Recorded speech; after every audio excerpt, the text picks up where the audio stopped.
අපි දැන් හදන්න යන්නේ 2017 අනුකලනය ගාන. 15 වෙනි ප්‍රශ්නේ. ඒ කොටස පළවෙනි ගාන. අපි බලමු මුලින් ඉඳලා.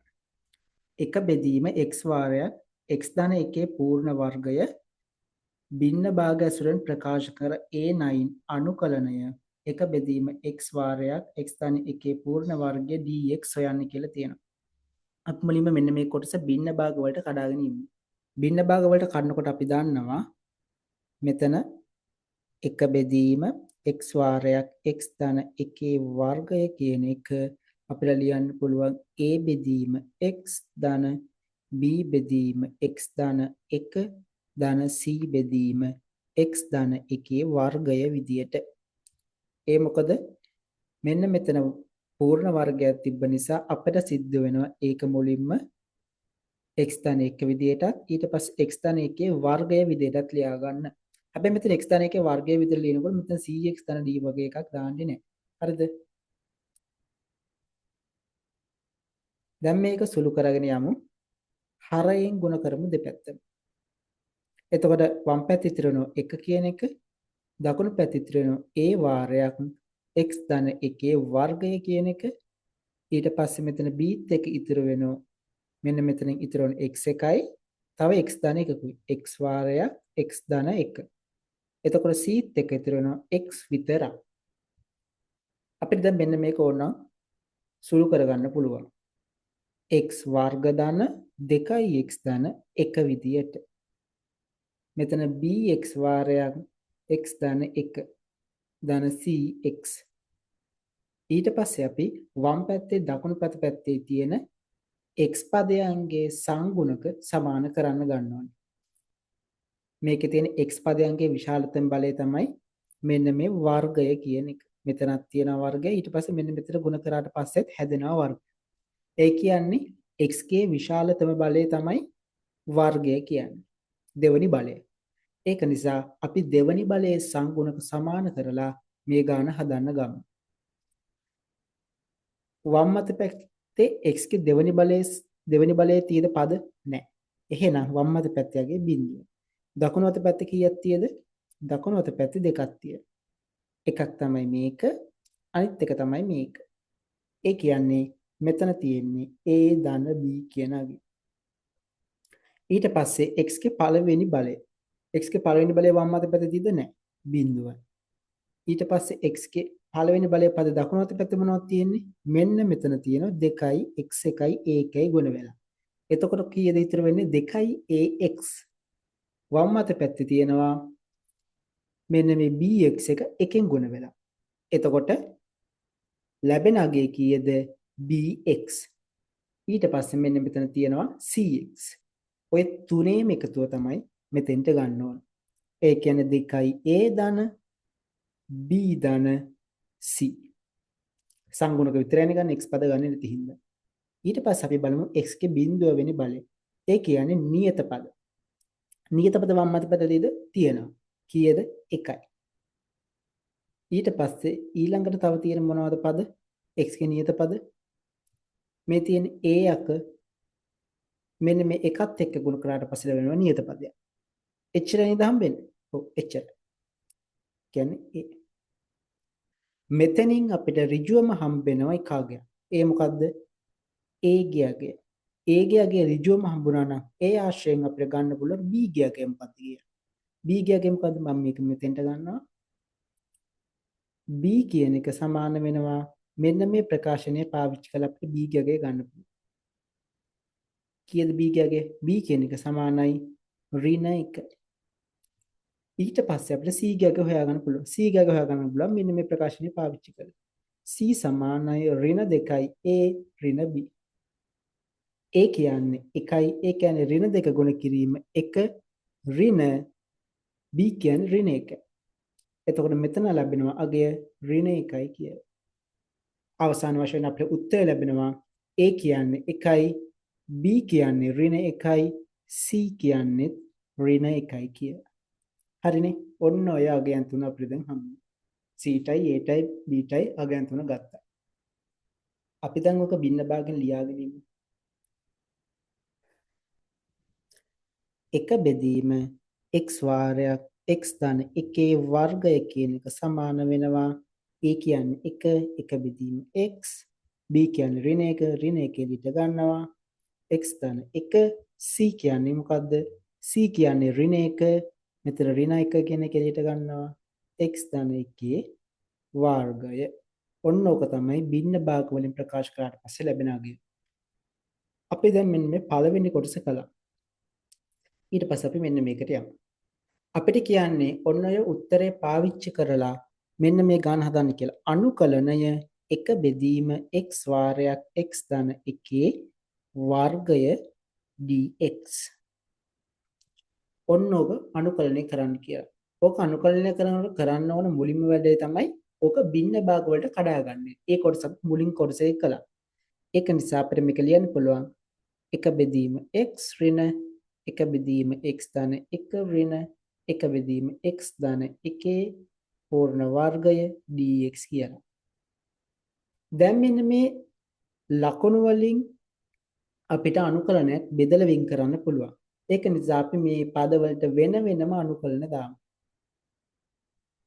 වෙන වෙනම දැම්මට පස්සේ අනුකල 1 බෙදීම x dx ඍණ අනුකල 1 බෙදීම x ධන 1 dx ඍණ අනුකල 1 බෙදීම x ධන 1 පූර්ණ වර්ගය dx කියලා අපිට ගන්න පුළුවන්. ඊට පස්සේ 1 බෙදීම x කියන්නේ මොකද්ද? ඒ කියන්නේ ln x. ln මාපාංක x ඍණ මේකත් ln මාපාංක x ධන 1. ඍණ මෙතන තියෙන්නේ අනුකලනය x ධන 1 ඍණ 2 dx කියන බලය. ඔන්න ඕක අනුකලනය කරනකොට මොකක්ද එන්නේ? x ධන 1 ඍණ 1 වෙනි බලය බෙදන්න ඕනේ එකේ තියෙන බලය. ඍණ 1 ධන c. අපි මේක c1 කියලා ගමු. c1 කියන්නේ අභිමත නියතයක් කියලා ලියන්න. ඊට පස්සේ මේක එනවා ln වාරයක් මාපාංක x ඍණ ln වාරයක් මාපාංක x ධන 1 මෙතන ඍණ 1යි ඍණ 1යි එකතු වෙලා ධන එකක් වෙනවා 1 බෙදීම x ධන 1 ධන c1 c1 කියන්නේ අභිමත නියතයක් අභිමත නියතයක්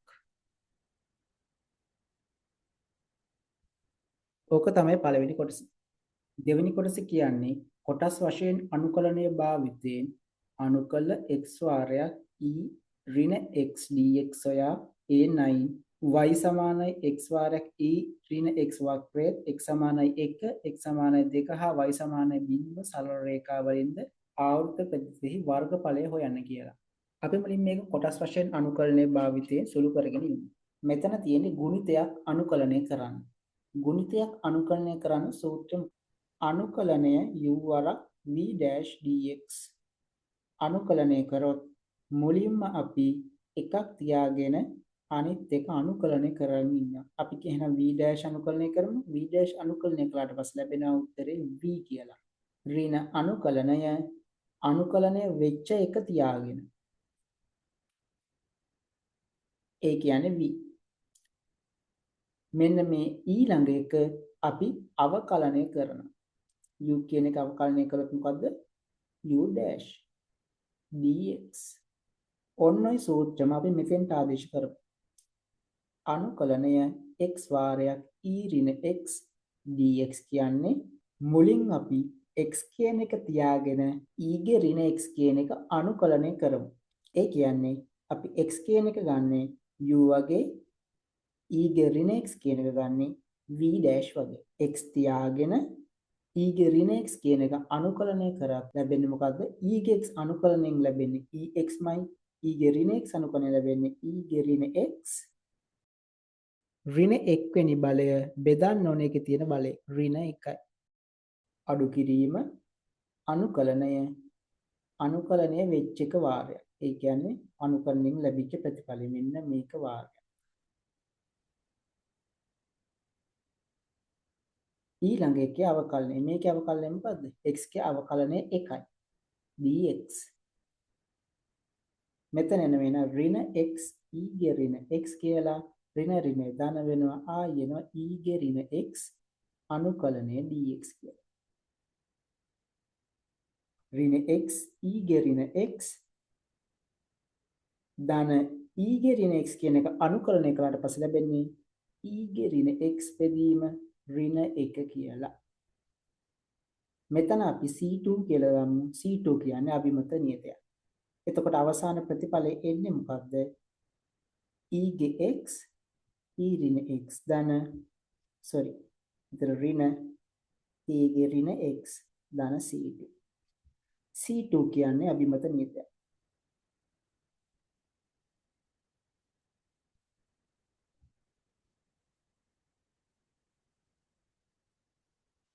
දැන් මෙතන කියනවා මෙන්න මේ ආවර්ත ප්‍රදේශයේ වර්ගඵලය හොයන්න කියලා. මේ ආවර්ත ප්‍රදේශය හොයාගන්න කොහොමද? ආවර්ත ප්‍රදේශ. මම මුලින්ම ඒක චුට්ටක් ඔයාලට පෙන්නලා ඉන්නම්. ඔයාලට විභාගෙදි මෙන්න මේ වගේ ගාණක් ආවට පස්සේ මෙන්න මේ වක්‍රය ඇඳෙන්නේ කොහොමද කියලා අයිඩියා එකක් නැති වෙනව වෙන්න පුළුවන්. x ගේ e ගේ ඍණ x කියන එක අඳින්නේ කොහොමද කියලා අපිට අනිවාර්යෙන් ඒ වෙලාවෙදි හිතා ගන්න බෑ. ඒ වගේ වෙලාවකටත් කොහොමද මේ වැඩේ කරන්නේ කියලා මම ඔයාලට කියලා දෙන්නම්. දැන් චුට්ටක් බලන්නකෝ මේක. මෙන්න මේක තමයි ඔයාලට ලැබෙන canvas එක කියලා හිතන්න. ඔයාලට මේකේ තමයි y සමානයි x වාරයක් e ඍණ x අඳින්න කියන්නේ. ඔයාලට ඒක ඇඳලා පස්සේ ලැබෙන්නේ මෙන්න මේ වගේ රේඛාවක්. ඊට පස්සේ කියනවා x සමානයි 1. x සමාන 1 යන්නේ කොහෙන්ද? මෙන්න මෙතනින් බිඳුවයි x අක්ෂයේ බිඳුවයි 2යි මැද තියෙන x සමාන 1 කියන රේඛාව. ඔන්න ඕක තමයි x සමාන 1 රේඛාව. ඔන්න x සමාන 1 රේඛාවයි x සමානයි 2 රේඛාවයි අතරේ තියෙන වර්ගඵලය. හැබැයි y සමානයි බිඳුවෙනුත් වට වෙන්න ඕන.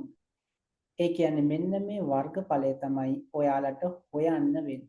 දැන් අපි මෙතන දන්නවා y සමානයි x වාරයක් e ඍණ x කියන වක්‍රය මොකක්ද කියලා. හැබැයි exam එකේ වෙලාවෙදී ඔයාලට ඒක තේරුම් ගන්න බෑ මොන විදියටද මේ වක්‍රය එන්නේ කියලා.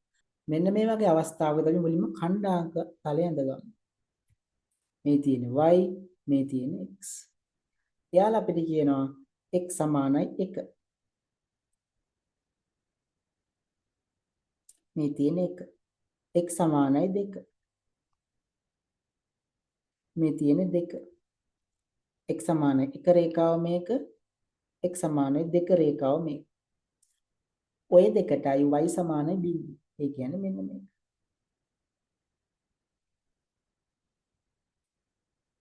ඒ කියන්නේ x අක්ෂය තමයි y සමානයි බිඳුව රේඛාව කියන්නේ. ඔන්න ඕකනේ වට වෙච්ච වර්ගඵලය හොයන්න. හැබැයි අපි මෙතෙන්දි දැනගත්ත ඇත්තටම වක්‍රය තියෙන මොන වගේද? වක්‍රය තියෙන්නේ මෙන්න මේ වගේ. මේ එක්සෑම් එක වෙලාවදී ඔයාලා දන්නේ නැහැ මොන වගේද තියෙන්නේ කියලා. ඒක නිසා ඔයාලා මේ වගේ වක්‍රයක් ආවොත් හිතන්න එපා වක්‍රය මොන වගේද තියෙන්නේ කියලා. නිකන් දල විදියට මෙහෙම ඇද ගන්න වක්‍රයක්. හරිද? මේක ඇත්තටම තියෙන වක්‍රය වගේ නෙවෙයි. හැබැයි අපිට මෙන්න මේ වක්‍රයේ සමීකරණය අපි දන්නවා. හැඩය අපිට ඇඳලා පෙන්නන්න අවශ්‍ය නැහැ. සමීකරණය මොකද්ද? y සමානයි x වාරයක් e ඍණ x. ඒ වගේම අපි මේකේ සීමාවල් ටික දන්නවා. මෙන්න මේ සීමාව. අහන්නේ මෙන්න මේ වර්ගඵලය. මට ඔයාලට කියන්න ඕනේ මෙන්න මේ හැඩය දන්නේ නැහැ කියලා ඒක ප්‍රශ්නයක් කරගන්න එපා. දැන් අපි ගාන හදමු. y සමානයි අනුකලනය x1 1 ඉඳලා 2 දක්වා x වාරයක් e ගේ ඍණ x dx. කලින් ගානේ අපි දැන් මේකේ තියෙන උඩ කොටස අපි මේක අනුකලනය ලැබෙන මොකද? ඍණ x වාරයක් e ගේ ඍණ x ඍණ ex. ඕකනේ හම්බුනේ. ඕකේ ධන c කියන එකකුත් හම්බුනා. හැබැයි ධන c කියන එක ලැබෙන්නේ අපි මෙතන පාවිච්චි කරන්න ඕන මේක නිශ්චිත අනුකලනයක් නෙවෙයි නම් විතරයි. උඩ ලැබුණේ උඩ එකෙන් ලැබුණේ අපිට නිශ්චිත අනුකලනයක් නෙවෙයි. ඒක සීමාවක් තිබුණ නැතිනම් දෙක අනිශ්චිත අනුකලනයක්. ඒකත් නිසා තමයි ඒකට අභිමත නීතියක් පාවිච්චි කරන්නේ. හැබැයි මෙතන අපි අභිමත නීතියක් පාවිච්චි කරන්න අවශ්‍ය නැහැ. මේක ලැබෙන අනුකලනයේ පිළිතුර මේක. මේ කියන්නේ 1 ඉඳලා 2 දක්වා. මේ කප්සුළු කොළ වලින් අපි දෙක ආදේශ කරමු. ඍණ 2යි e ගේ ඍණ 2 ඍණ e ගේ ඍණ 2 ඍණ 1යි e ගේ ඍණ 1 ඍණ a ගේ ඍණ 1. අපි මේක සුළු කරමු. මේ දෙකේ බැලුවොත් මෙතන එනවා මොකද්ද? ඍණ 3යි e ගේ ඍණ 2. ඒ වගේම මෙතන එන ඍණ 2යි ඊගේ ඍණ 1. මෙතන ඍණ ධන වෙනවා දෙවාරයක් ඊගේ ඍණ 1 ඍණ 3යි ඊගේ ඍණ 2. මෙන්න මේක තමයි ආවර්ත ප්‍රදේශයේ වර්ගඵලය. අපි ඒක A කියලා ගත්තොත් A කියන්නේ මෙන්න මේ අගයට. අපි ඊළඟට යමු B කොටසට.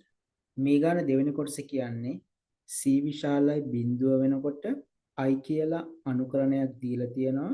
අන්න ඒකේ x සමානයි c tan θ කියන ආදේශය භාවිතා කරලා I සමානයි මෙන්න මේ සම්බන්ධෙට සත්‍යයි කියලා පෙන්වන්න තියෙනවා.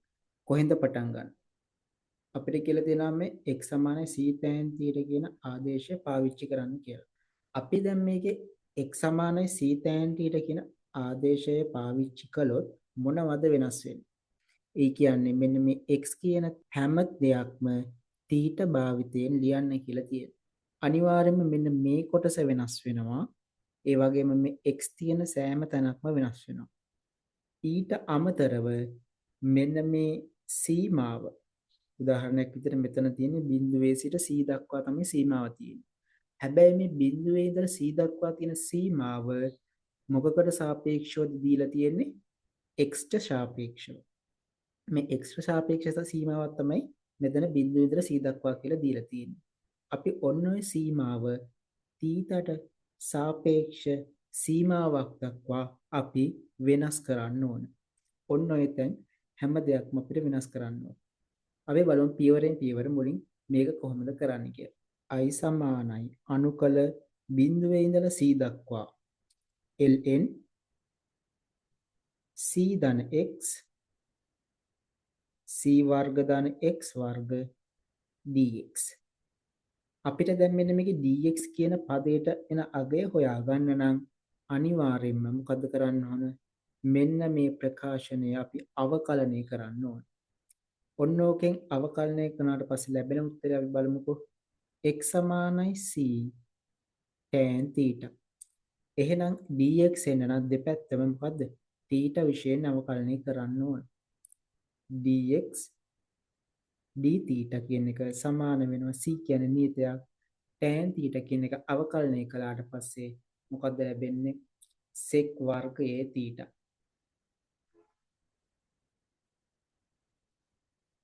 ඊට පස්සේ අපි මෙතන dx කියන එක තනි කරගමු. dx කියන එක තනි කරගත්තොත් c sec වර්ගයේ θ dθ කියලා ගන්න පුළුවන්. දැන් ඔතන ඊට පස්සේ dx තියෙන හැම තැනටම අපිට c sec වර්ග θ dθ කියන එක අපිට ආදේශ කරන්න පුළුවන්. අපි දැන් ওই එක තැනක් හොයාගත්තා. මේ dx වෙනුවට ආදේශ කරන දේ. ඒ වගේම අපි දැන් බලන්න ඕන සීමාව තියෙන තැන් වලට ආදේශ කරන්නේ මොකක්ද කියලා. x සමානයි බිඳුව වෙන විට සීමාව මොකක් වෙන්න ඕනද? θ ආශ්‍රයෙන්.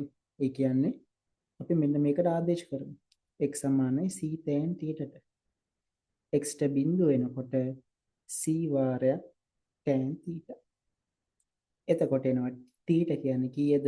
θ කියන්නේ බිඳුවයි. tan θ ගේ වක්‍රය මතකයිනේ.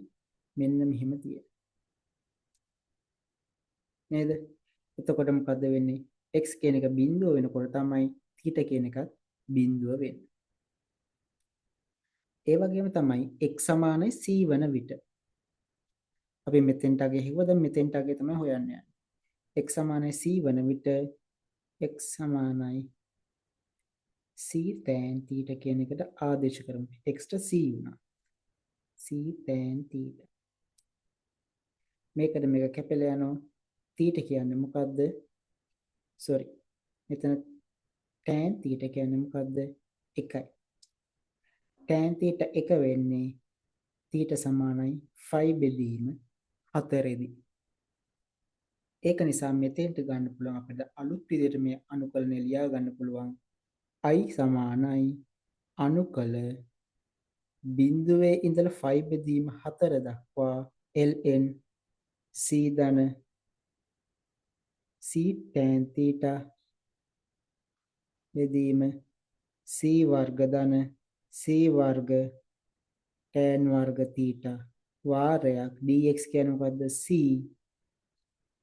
sec වර්ග θ dθ. බිඳුවේ ඉඳලා 5 බෙදීම 4 දක්වා ln. මෙතන c එකක් එළියට ගන්න පුළුවන්. 1 ධන tan theta බෙදීම. මෙතන c වර්ගයක් එළියට ගත්තට පස්සේ ඉතුරු වෙන්නේ 1 ධන tan වර්ග theta. ඒ කියන්නේ sec වර්ග theta කියන එක. මෙතනත් ඉතුරු වෙනවා c sec වර්ග theta d theta කියන එක. මේ sec වර්ග theta මේ sec වර්ග theta ඉවත් කරන්න පුළුවන්. මෙතන c එකකට මෙතන c එකක් අයින් කරන්න පුළුවන්. ඊට පස්සේ එනවා බිඳුවේ ඉඳලා 5 බෙදීම 4 දක්වා ln c වාරයක් 1 ධන tan theta. මෙන්න මෙතන c කියන එක අපිට නියතයක් විදිහට එළියට ගන්න පුළුවන්. එතකොට එන්නේ 1 යට c d theta. මේක අපි තව ටිකක් සුළු කරොත් මෙන්න මෙතන තියෙන ගුණිතය අපිට ලියන්න පුළුවන් වෙන් කරලා. වෙන් කරලා ලියද්දි මොකක් විදිහට ලියන්නේ? ගුණිතය ලියන්නේ එකතුවක් විදිහට. 1 යට c අනුකල බිඳුවේ ඉඳලා 5 බෙදීම 4 ln c ධන ln 1 ධන tan theta d theta. දැන් 1 යට c වාරයක් බිඳුවේ ඉඳලා 5 බෙදීම 4 දක්වා ln c d theta ධන 1 යට c වාරයක් අනුකල බිඳුවේ ඉඳලා 5 බෙදීම 4 දක්වා ln 1 ධන tan theta d theta. දැන් අපිට මෙන්න මේකේ අනුකලනයට අදාළ අගයන් ආදේශ කරන්න පුළුවන්. 1 යට c මෙන්න මෙතන ln c කියලා තිබුණාට මේක තීටාශ්‍රයෙන් අනුකලනය වෙලා තියෙන නිසා මේ ln c කියන්නේ නිකම්ම නිකන් නියතයක් විතරයි. ඒක නිසා අපිට කිසි ප්‍රශ්නයක් නැතුව ඒක එළියට ගන්න පුළුවන්. ln c. එතකොට ඇතුළේ ඉතුරු වෙන්නේ මොකද්ද? ඉතුරු වෙන්නේ 1 විතරයි. මේක අපිට හිමම ලියා ගන්න පුළුවන්. ප්‍රශ්න පත්‍රයේ දීලා තියෙනවා මෙන්න මේ අගය j කියලා. මේක j කියලා දීලා තියෙනවා. මේ බලන්න. මේ අගය j කියලා දීලා තියෙන හින්දා අපිට කෙලින්ම මේක j කියලා ගන්න පුළුවන්. මේ සම්පූර්ණ කොටසම j කියලා ආදේශයක් දාන්න පුළුවන්. මෙතන ලියමු අපි j. මේ කොටස අනුකලනය කරොත් 1 යට c ln c theta බිඳුවේ ඉඳලා 5 බෙදීම 4. එක theta විශයෙන් අනුකලනය කළාට පස්සේ ලැබෙන්නේ theta බිඳුවේ ඉඳලා 5 බෙදීම 4 දක්වා. 1 යට c ln c 5 බෙදීම 4 ඍණ බිඳුව ධන 1 යට c වාරයක් j. දැන් උත්තරේ එනවා මෙතන 5 බෙදීම 4යි c වාරයක් ln c ධන 1 යට c වාරයක් j. මෙන්න මේක තමයි අපිට පෙන්වන්න කියන්නේ. ඊට පස්සේ කියනවා මෙන්න මේ කොටස. a නියතයක් වන මෙන්න මේ සම්බන්ධය දීලා මේ සූත්‍රය පාවිච්චි කරලා j සමානයි 5 බෙදීම 8 වාරයක් ln 2 බව පෙන්වන්න. එතකොට අපිට j විතරයි මෙතන අනුකලනය කරන්න වෙන්නේ. බලන්නකො මෙන්න මේ සූත්‍රය. මේක හොඳට බැලුවොත් තේරෙනවා ඔයාලට මෙතන තියෙන x කියන පද ඔක්කොම a ඍණ x කියන එකෙන් ප්‍රතිස්ථාපනය වෙලා තියෙනවා. a ඍණ x කියලා කියන්නේ මොකද්ද? මෙතන උඩත් සීමාව ඍණ මෙන්න මේක ඇතුළේ තියෙන අගය. ඒ කියන්නේ අපිට දැන් මෙතන තියෙන්නේ උඩත් සීමාව ඍණ a අගය කියලා ගන්න. මේකනේ j කියලා කියන්නේ. උඩත් සීමාව කියන්නේ මොකද්ද? 5 බෙදීම 4 ඍණ θ කියලා ගන්න. ඒ කියන්නේ θ කියලා තියෙන හැම තැනකම 5 බෙදීම 4 ඍණ θ කියලා දැම්මනම් අපිට මෙන්න මේකට අදාළ අගය ලබා ගන්න පුළුවන්. j සමානයි අනුකලනය බිඳුවේ ඉඳලා 5 බෙදීම 4 ln 1 ධන tan θ d θ කියලා දීලා තියෙනවා. දැන් මේකේ කියලා තියෙන්නේ උඩත් සීමාව ඍණ θ කියලා දාන්න කියන්නේ. ඒ කියන්නේ බිඳුවේ ඉඳලා 5 බෙදීම 4 දක්වා ln 1 ධන tan 5 බෙදීම 4 ඍණ තීටා d තීටා. මෙන්න මේ කොටස සුළු කරන එක ත්‍රිකෝණමිතිය ගානට අදාළ කොටසක්. මේ කොටස සුළු කරන විදිහ මම චුට්ටක් කාට කියලා දෙන්න. අපි ගමු tan alpha ඍණ තීටා කියලා. ඒ කියන්නේ කෝණ දෙකක අඩු කිරීමක්. අන්නේ දෙකේ tan එක ගත්තොත් අපිට මේක ලියන්න පුළුවන් sin alpha ඍණ තීටා සහ cos alpha ඍණ තීටා කියලා. sin alpha ඍණ තීටා කියන එක ලියන්න පුළුවන් sin alpha cos theta ඍණ cos alpha sin theta කියලා. බෙදීම cos alpha cos theta කියන එක cos alpha ඍණ cos theta කියන එක ලියන්න පුළුවන් cos alpha cos theta ධන sin alpha sin theta කියලා. දැන් මේ උඩ යටයි පද දෙකම අපි මෙන්න මේ පදෙන් බෙදුවොත් උඩ ඉතුරු වෙනවා tan alpha ඍණ tan theta යට ඉතුරු වෙනවා එක ධන tan alpha වාරයක් tan theta. ඔන්න ඕක තමයි සම්බන්ධය. ඕකම අපි මෙතෙන්ට ඇප්ලයි කළොත් අනුකලනය බිඳුව ඉඳලා 5 බෙදීම 4 දක්වා ln 1 ධන tan 5 බෙදීම 4 ඍණ tan theta බෙදීම 1 ධන tan 5 බෙදීම 4 වාරයක් tan theta d theta. tan 5 බෙදීම 4 කියන්නේ 1යි. 1 නිසා අපිට ලියනවා 1 ධන 1 ඍණ tan theta බෙදීම 1 ධන tan theta. 1 ඍණ tan theta බෙදීම 1 ධන tan theta. දැන් අපි මේ යගේ සුළු කරමු. එක පොදු හරයකට ගෙනාවොත් යට එනවා ඉතුරු වෙන්නේ මොකද්ද? 1 ධන tan theta කියන එක උඩ ඉතුරු වෙන්නේ මොකද්ද? 1 ධන tan theta ධන 1 ඍණ tan theta.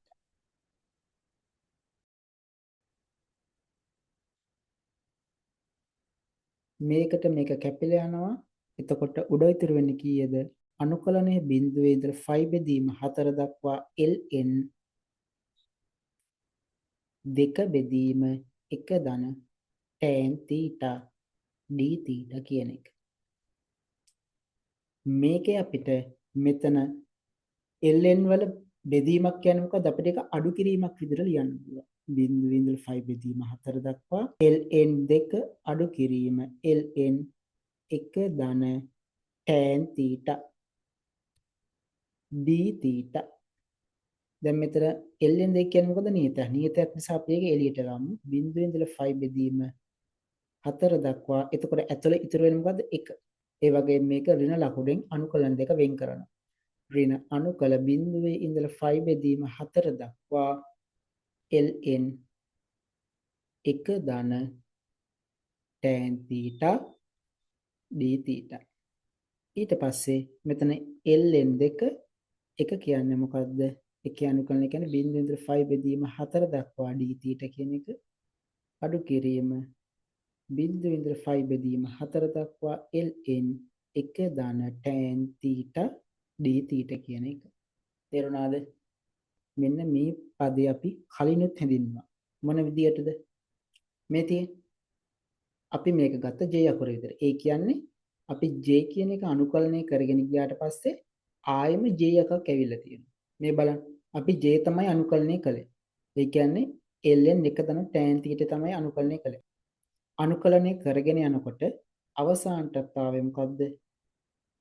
j කියන එක සමානයි මෙන්න මේ අගය ඍණ j කියලා. එතකොට අපි ලියන්න පුළුවන් j කියන එක සමානයි ln 2 වාරයක් 5 බෙදීම 4 ඍණ බිඳුව ඍණ j කියලා. j කියන එක මේ පැත්තට ආවට 2යි j වෙනවා. මෙතන 5 බෙදීම 4යි ln 2. j සමානයි 5 බෙදීම 8යි ln 2. අපිට කියලා තියෙන ඔය උත්තරය ගන්නනේ. ඊට පස්සේ අපිට කියනවා i සමානයි මෙන්න මේ අගය කියලා අපෝහණය කරන්න කියලා. මුලින් අපි J ගියගේ හොයාගත්තා. ඒ වගේම I ට සූත්‍රයක් දන්නවා. අපි ওই දෙක පාවිච්චි කරලා මේක ගන්න පුළුවන් කියලා අපි බලන්න. I කියන එක සමාන වෙනවා 5 බෙදීම 4යි C වාරයක් ln C ධන 1/8 C වාරයක් J. දැන් J කියන එකට අපි අගයක් හොයාගත්තා. ඒ තමයි 5 බෙදීම 8 වාරයක් ln 2. ln C ධන 1/8 C වාරයක් J ගියගේ මෙතෙන්ට ආදේශ කරනවා. මෙතන I සමානයි 5 බෙදීම 8යි C කියන එකක් අපි එළියට ගමු. ගත්තට පස්සේ මොකද අපේ උත්තරේ තියෙනවා අපෙන් බලාපොරොත්තු වෙනවා මේ වගේ උත්තරයක්. ඒ කියන්නේ 5 බෙදීම 8යි C කියන එක එළියට ගත්තොත් අනිවාර්යයෙන්ම මෙතන දෙවාරයක් ln C වෙන්න ඕන. ධන ln 2. මෙතන ln C ගේ ඉස්සරහා තියෙන සංගුණකය අපිට යන්න පුළුවන්. මොකද C ගේ බලයක් විදියට. 5 බෙදීම 8යි C වාරයක් ln C ගේ වර්ගය ධන ln 2. 5 බෙදීම 8යි C ln 2යි C වර්ග කියලා ලියන්න පුළුවන්. ඔයාලට මතකද ඉස්සෙල්ලා මෙන්න මේ වගේ ගුණිතයක් වෙලා තිබ්බ එකක් අපි මෙහෙම එකතුවකින් ලියන්න පුළුවන්. ඒ කියන්නේ ලඝු සංඛ්‍යා එකතුවක් තියෙන එක අනිවාර්යෙන් ඒ වගේම ගුණිතයක් විදිහට ආපස්සට ලියන්න පුළුවන්. ගුණිතයක් තියෙන එකක් එකතුවක් විදිහට ලියන්න පුළුවන්. එකතුවක් තියෙන එකක් ගුණිතයක් විදිහට ලියන්න පුළුවන්. අවසානට අපිට අවශ්‍ය උත්තරේ ලැබිලා තියෙනවා. මේක නේද ඉල්ලන්නේ? මේක තමයි 2017 ගාන.